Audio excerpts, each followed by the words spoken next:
Hello everyone, welcome to the commerce school. मैं हूं तमन्ना और आज हम बात करने वाले हैं इंटरेस्ट कवरेज रेशियो के बारे में। तो आज हम सबसे पहले फाइंड आउट करेंगे कि इंटरेस्ट कवरेज रेशियो को हम और किस नाम से जानते हैं। नेक्स्ट हम देखेंगे कि कौन सा इंटरेस्ट है जिसे हम यहाँ कैलकुलेट करने की कोशिश कर रहे हैं। फिर हम देखेंगे इंटरेस्ट होता क्या और हमें क्यों फाइंड आउट करना है। फिर हम बात करेंगे इसके मैथड या फॉर्मूला के बारे में कि हम इसे कैसे कैलकुलेट कर सकते हैं। तो सबसे पहले इंटरेस्ट कवरेज रेशियो, जिसे हम डेट सर्विस कवरेज रेशियो या डेट सर्विस रेशियो के नाम से भी जानते हैं। अब इसके नाम से इतना तो क्लियर है कि डेट सर्विस कवरेज रेशियो यानी कि हम डेट के बारे में, यानी कि हम उधार यानी कि कर्जे के बारे में बात करने वाले हैं। तो इस इंटरेस्ट कवरेज रेशियो में हम क्या फाइंड आउट कर रहे हैं?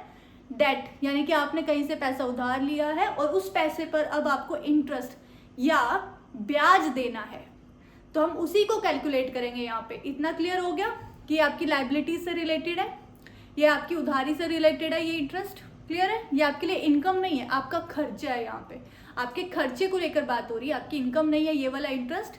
आपको पता है जब आपके पास इंटरेस्ट आता है तो वो आपके लिए इनकम होता है, और अगर आपके पास से इंटरेस्ट जा रहा है तो वो आपके लिए लॉस बोल सकते हो या बोल सकते हो एक्सपेंसेस। आपका एक्सपेंडिचर है, आपका खर्चा है अगर आपके पास से इंटरेस्ट जा रहा है तो। क्लियर है। अब देखिए इंटरेस्ट कवरेज रेशियो हम क्यों फाइंड आउट कर रहे हैं? To measure the number of times a company is able to make payment on its existing debt, कि एक टाइम पीरियड पर, टाइम पीरियड के दौरान कोई भी कंपनी अपने कर्ज यानी कि अपने डेट पर अपना इंटरेस्ट पे कर पाएगी कि नहीं कर पाएगी। क्लियर है। आपने उधार तो ले लिया, लेकिन उधार देने वाले को किस में इंटरेस्ट है? आपके इंटरेस्ट कवरेज रेशियो में। जिसने आपको उधार दिया उसको ये जानना है कि अगर वो आपको उधार दे रहा है तो आप फ्यूचर में उसको इंटरेस्ट पे भी कर पाओगे कि नहीं कर पाओगे, और कर पाओगे तो कितनी बार उसको रिटर्न पेमेंट कर पाओगे, आप कितनी बार उसको ब्याज दे पाओगे। क्लियर है। उसको आपकी सोल्वेंसी में इंटरेस्ट है। इंटरेस्ट कवरेज रेशियो से हम यही फाइंड आउट कर रहे हैं कि आपकी अभी हो रही इनकम को ध्यान में रखते हुए फ्यूचर में आप अपना ब्याज या अपनी जो उधारी है वो चुका पाओगे कि नहीं चुका पाओगे। क्लियर है। तो इंटरेस्ट कवरेज रेशियो आप कैसे फाइंड आउट करोगे? Earning before interest and tax, जिसको शॉर्ट में एबिट बोल देते हैं।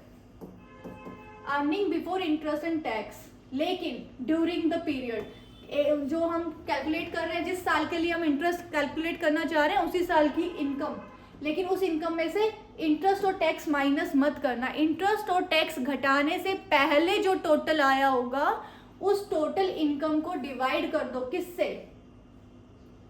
With the interest expenses payable. जितना इंटरेस्ट बनता है आपकी उधारी पर उस इंटरेस्ट से डिवाइड कर दो, और जो निकलेगा वो क्या है? Number of times. For example 8 आया, आंसर आता है, अगर मान लीजिए कोई भी नंबर है उनको डिवाइड करने पे 8 आ रहा है, इसका मतलब कि कंपनी या बिजनेस या फिर जो ओनर है वो 8 टाइम्स क्या कर पाएगा? इंटरेस्ट की पेमेंट कर पाएगा। उसकी जो अभी इनकम या रेवेन्यू है उसको ध्यान में रखते हुए, उसको कंसीडर करते हुए वो 8 टाइम्स, 8 बार अपना इंटरेस्ट पे कर पाएगा। क्लियर है। तो आज की क्लास में इतना ही। अब हम मिलेंगे नेक्स्ट क्लास में नए टॉपिक के साथ। तब तक के लिए बाय बाय।